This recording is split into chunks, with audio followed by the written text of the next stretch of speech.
प्रत्येकामध्ये काही ना काही गोष्टी दडलेली असते, प्रत्येकामध्ये काही ना काही कुठली ना कुठली कला सुप्तपणे लपलेली असते आणि ह्या आपल्यात असलेले सुप्त गुण, आपल्यात असलेल्या कला प्रत्येकालाच ओळखता येत नाही. बट काही माणसं आपल्यामध्ये लपलेल्या या कलेला बाहेर काढतात, तिला तरसतात, तिच्यावर काम करतात आणि त्याच कलेला आपल्या उदरनिर्वाहाचं साधन बनवतात.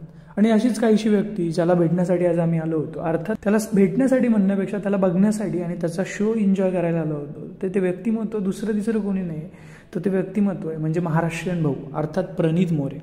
प्रणित मोरे याची स्टँडअप कॉमेडीचे त्याचे शो किंवा त्याचा क्राऊड वर्क रिलेटेड त्याचे ओव्हरऑल ते वर्क तुम्ही बघितलं असेल, तुम्ही ऐकलं असेल आणि तो कॉन्ट्रोवर्सीचा पार्टसुद्धा राहिला आहे. त्याच्या आधी सांगलीमध्ये त्याचा जो शो झाला होता त्याच्यामध्ये मार खाल्ला आणि भाऊंनी त्याचंसुद्धा भांडवल बनवलं.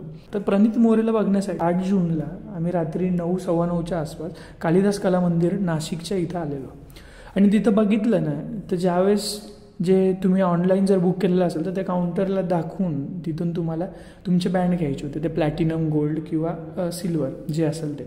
आणि या सगळ्यात ज्यावेळेस बाहेर बघितलं ना, प्रचंड गर्दी आणि जो क्राऊड होता तो सगळ्याच एजचा होता, बट त्याच्यामध्ये तरुणांची प्रचंड गर्दी होती. त्याच्यामागचं कारण ऑब्वियस आहे, कारण की त्याचा जो फॅन बेस आहे, त्याचा जो क्राऊड आहे, त्याचा जो टार्गेटिंग एज ग्रुप आहे तो म्हणजे 18+ to 20-25 पर्यंत. बट त्याच्यामध्ये अनेक वयस्कर मंडळी देखील होती, मिडल एजची मंडळी देखील होती. आणि या सगळ्यामध्ये ज्यावेळेस प्रणित मोरे आला, त्याची एंट्री, त्याचा शो सुरू झाला आणि ज्या प्रकारे प्रत्येक शोमध्ये तो काही ना काही नवीन गोष्टी डिलिव्हर करून तो लोकांना हसवत असतो. क्राऊड वर्कमध्ये लोकांना स्वतःहून विचारतो की बाबा तुम्हाला काही सांगायचं आहे, आणि त्यांनी सांगितलं त्यात कसा जोक होऊ शकतो, त्याच्यावर कसं त्याची कशी मजा घेता येईल, ह्या सगळ्या गोष्टी अशा प्रकारे त्याचा शो असतो. आणि ह्याच्यामध्ये हा जो त्याची जी सिरीज आहे ती म्हणजे भूमिपुत्र म्हणून सिरीज आहे, ह्याच्यामध्ये क्राऊड वर्क प्लस तो त्याचं स्वतःचं स्टँडअप अशी ओव्हरऑल एक कॉम्बिनेशन. तर असं एकंदरीत आजच्या या मिनी लॉगबद्दल होतं. धन्यवाद.